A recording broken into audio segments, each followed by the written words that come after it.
Hello everyone, I'm Mrs. Franklin, the library assistant from DeSoto High School. Today I will be reading Unbroken by Anne Schraff. Unbroken is a book about a guy named David who went to prison, and when released, he feels as though he doesn't deserve anything good to happen for him. So, shall we go ahead and get into the story? I think we shall. Chapter 1. The day was sunny, but a cold wind was blowing. It had rained on Tuesday, and a sprinkling of snow lay on the distant mountains. David Morales wore just a sweater, and he wished he had a warmer jacket. He stood with the deputy sheriff looking down the road. He expected to see a pickup truck appear any time. David had been living for this day for 2 years, and many times he thought the day would never come. But now he was terribly nervous. His stomach hurt. He felt as though he could still hear the chains that he'd worn on his wrists and legs 2 years ago. He could hear them even in his sleep. He felt as though he'd spent years on an alien planet. Now that he had returned to Earth, he felt like the alien. He wasn't sure what to say, how to act. He was almost afraid to leave prison life. "There it is," the sheriff nodded. He was a pleasant fella, nicer than most of the officers at the prison. They all did their jobs with reasonable manners. They were dealing with convicts, not hotel guests. Some of the inmates had done lesser crimes than David's, but many had done much worse. The men who ran the prison had to be tough. "So you got everything?" the sheriff asked David, looking at his small duffel bag. "Yes, thank you, sir," David replied numbly. He stared at the pickup, grew closer. The deputy shook hands with David.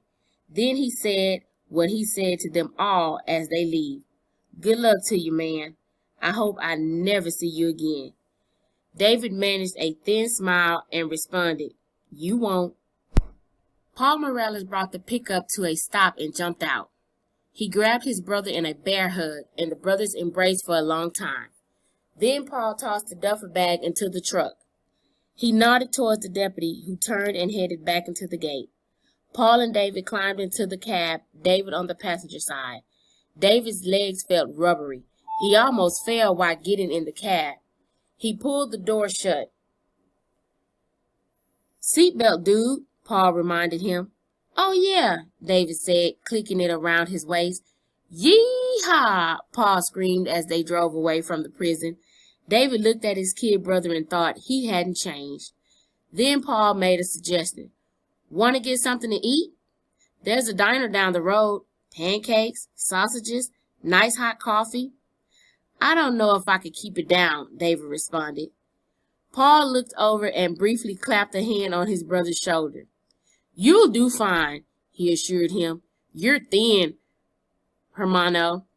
You and me, we're the same height, and I think I got 15 pounds on you at least. We got to do something about that." David stared at the hills and mountains in the distance.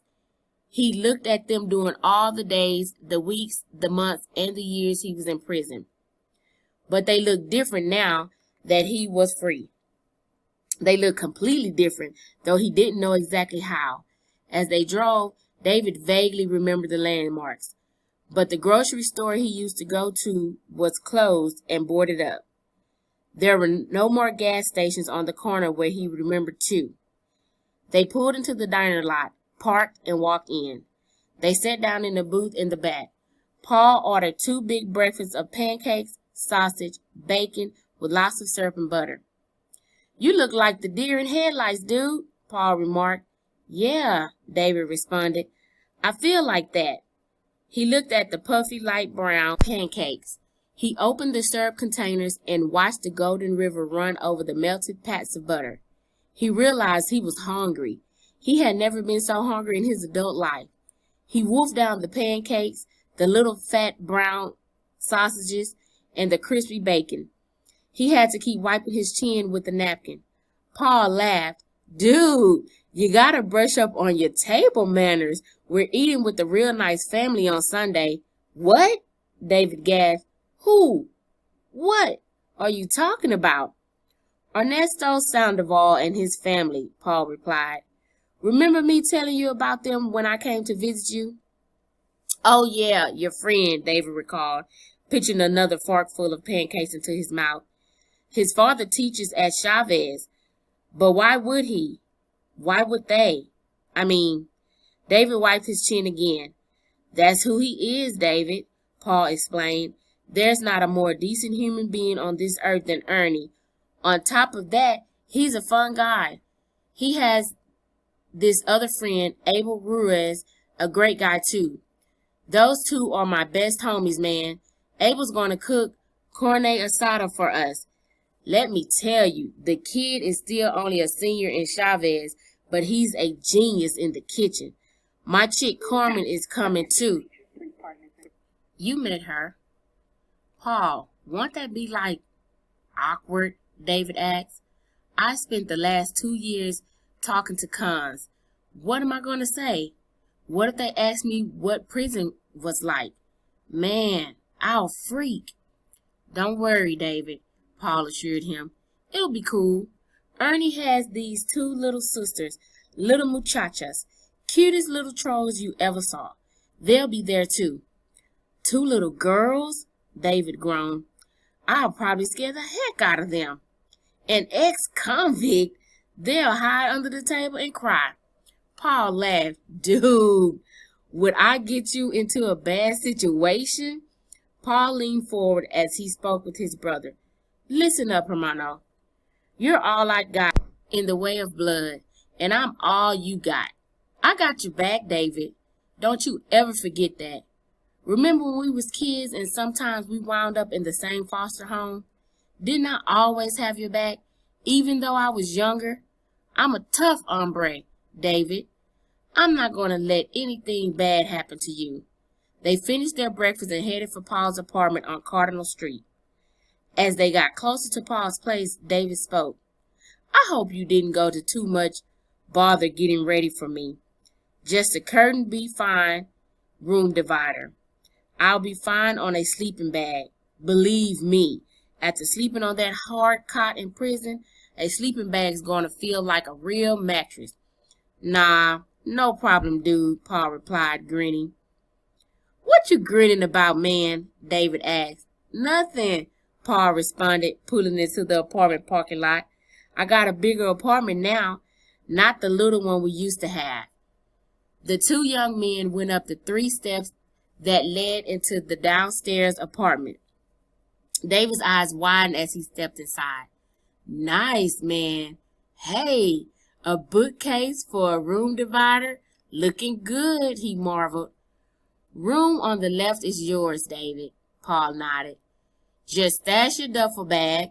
I bought some stuff for you to wear, nothing much, tees and jeans, socks and shorts. They're in the chest of drawers. Got that shampoo you used to like, the shaving cream, and other stuff. Paul, David gasped. The bed! It looks so nice, like new or something. And the chest of drawers? You didn't go and spend your hard-earned dough. It was all free, man, Paul explained, still grinning. You know my chick, Carmen? Well, her sister's married to a rich dude named Ivan Redondo. I think you know him.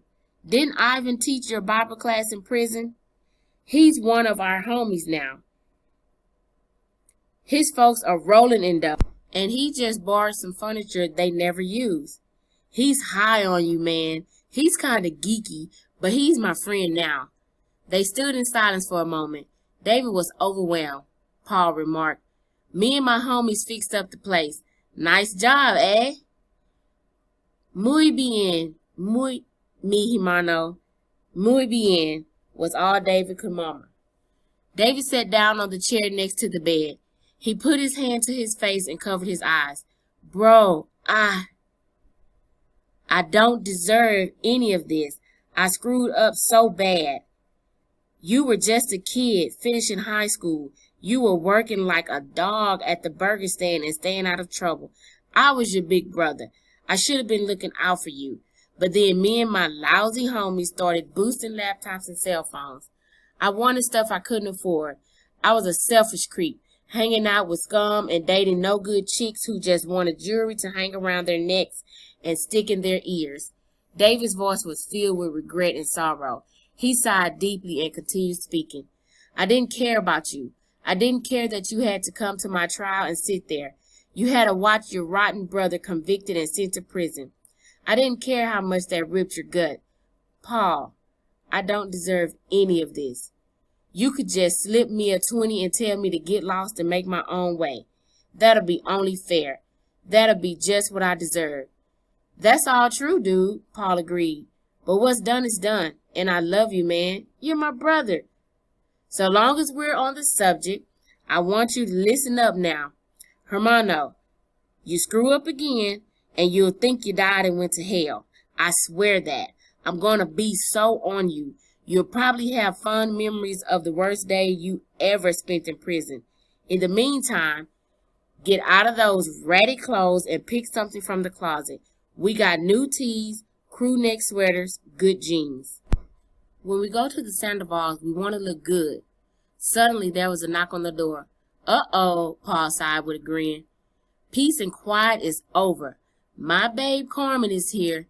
I was wondering how long she could stay away once she knew you were home. Paul swung open the door. Come on in, doll, he said.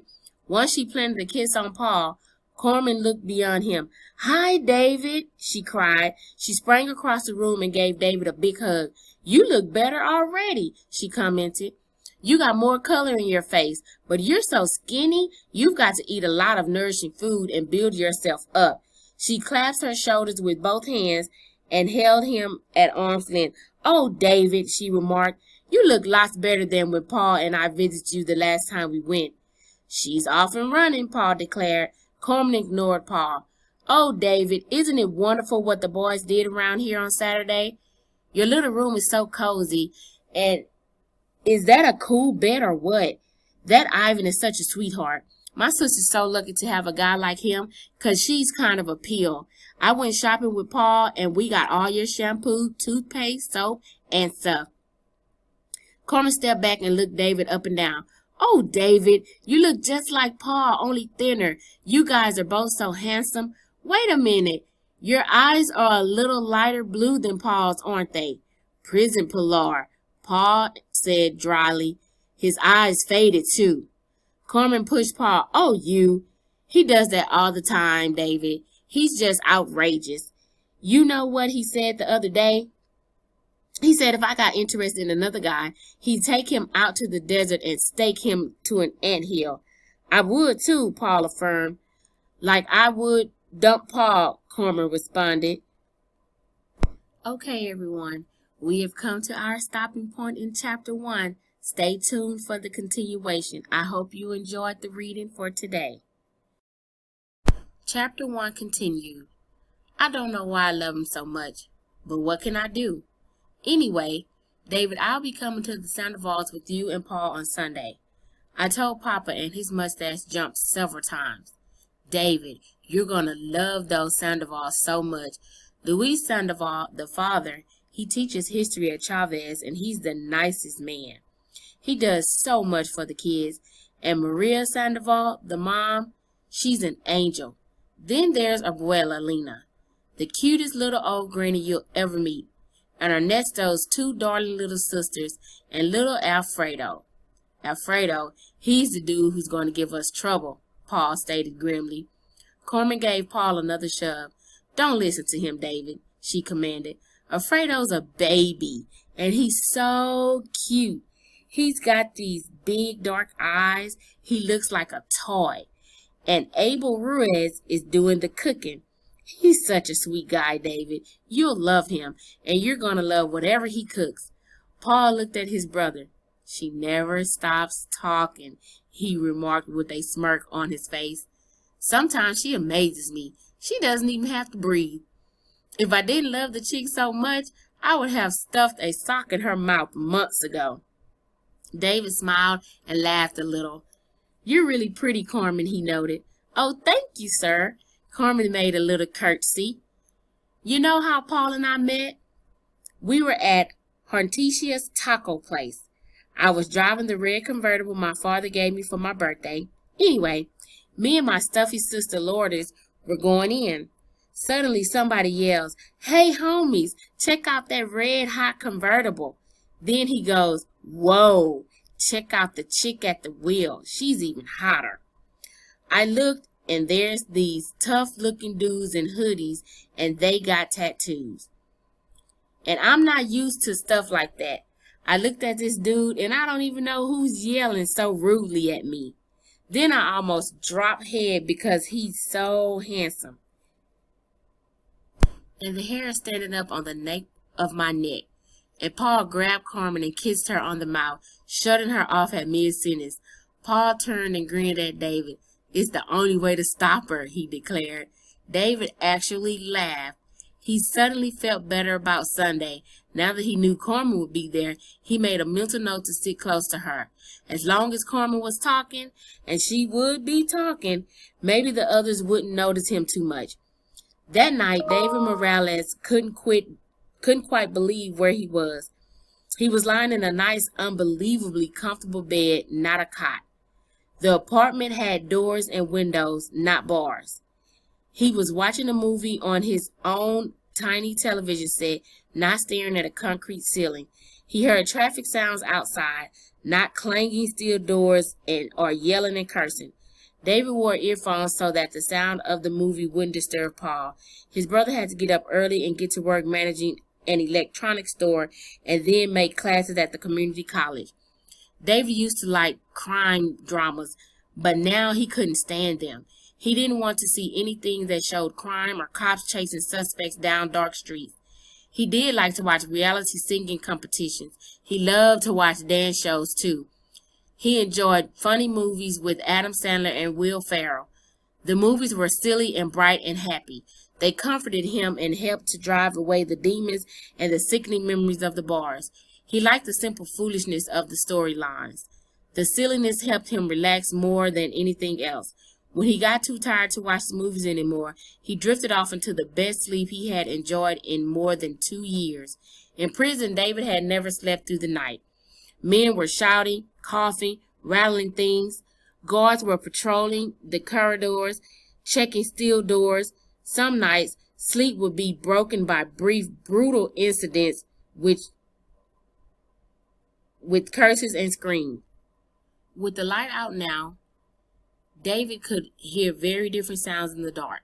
The snoring hisses of his sleeping brother, the long quivering screeches of the owl that lived in the gangly Washington palm tree in front of the apartment. In the morning, Paul brewed coffee and poured raisin bran with milk. "I better go looking for a job," David declared. "I want to get something as quick as possible and pay my own way. You done more than enough, Paul." "That won't be easy, man," Paul remarked. "Lot of guys out there with no rap sheet looking for work." "Remember the furniture store I worked at when you were going to Chavez?" David asked. "I did pretty good there, Mr. Hawthorne. Do you think he's still there?" "He was a good guy. You see him lately?" "Yeah, I see him sometimes," Paul replied. He had a funny look on his face. "I worked hard there," David recalled. "Mr. Hawthorne told me I was the best kid he ever had. I started there when I was 18. I think you were living in the Baileys then." "That was before you aged out of the system." "Yeah," Paul recollected bitterly. "Old Lady Bailey. She made me do the laundry. If her old man socks weren't white enough, she slapped me across the face. I was sure glad to get out of their foster care system." The two young men silently stared at each other. Both were smirking. "Man," David finally said, "the system was like set up to break kids. It sure almost broke me, but it didn't," Paul asserted. Then he held up his hand for a fist bump. "Unbroken," he declared. David's face broke into a broad smile. "Unbroken," he responded and fist bumped his brother. David's thought then returned to finding a job. "I worked for Mr. Hawthorne for about 3.5 years, David was thinking out loud. "I think I'll go down there and see if he'd give me a chance. I never stole anything from him. I got in trouble after I quit there. I guess he probably knows what happened to me. I mean, it was all over the Barrero. But he's got to remember I was always on the up and up with him." David looked at his brother. I bet he'd give me a try, Paul. I always liked Mr. Hawthorne. Man, I'd really work hard. It's worth a try, don't you think, Paul? Well, no harm in trying, Paul responded. But don't get your hopes up too high. People change. Mr. Hawthorne isn't doing as well as he was a couple of years ago. All the businesses up on Washington are having problems. But I'll drop you off on my way to work and you can go talk to him. Thanks, Paul. I got a good feeling about this, David said. If there's anybody who'd be willing to give me a break, I think it'd be Mr. Hawthorne. He's got to remember how hard I worked there, you know. If it doesn't work out, it's close enough for you to walk home, David, Paul told him. As they left the pickup, Paul advised his brother, listen up, Hermano. This isn't going to be any walk in the park. If you can't find anything, I can help you. Paul, I never want you to get me in where you work, David objected. That's a classy place with expensive electronics, just like the stuff I stole. I wouldn't want to work at a place like that. And I surely wouldn't want to damage your reputation where you got a good job by even asking for work. No, I wasn't thinking of my place, Paul replied. They're not hiring anyhow. I got another little ace in the hole. So at the end of the week, if you shaking a lot of trees and got no coconuts, we'll talk. It'll be in the restaurant business. Not a great job, but a place to start. So don't get discouraged, man. It's going to be okay, man. I'm pretty sure Mr. Hawthorne will want me, David assured him. He knows what a good worker I was. Man, I'll break my back for him. But thanks, Paul, for everything. The good thing about this job I'm thinking of, man, Paul added. The owner of the place knows all about you. She'd hire you anyway. So there's light at the end of the tunnel, okay? Paul pulled up to Hawthorne's furniture store, and David got out. The boys high-fived each other, and Paul declared, it's gonna be okay, Hermano. Trust me. Okay, everybody. We've reached the end of chapter 1. I hope you enjoyed our reading. Join me again soon for the next chapter. I wonder what it's gonna bring.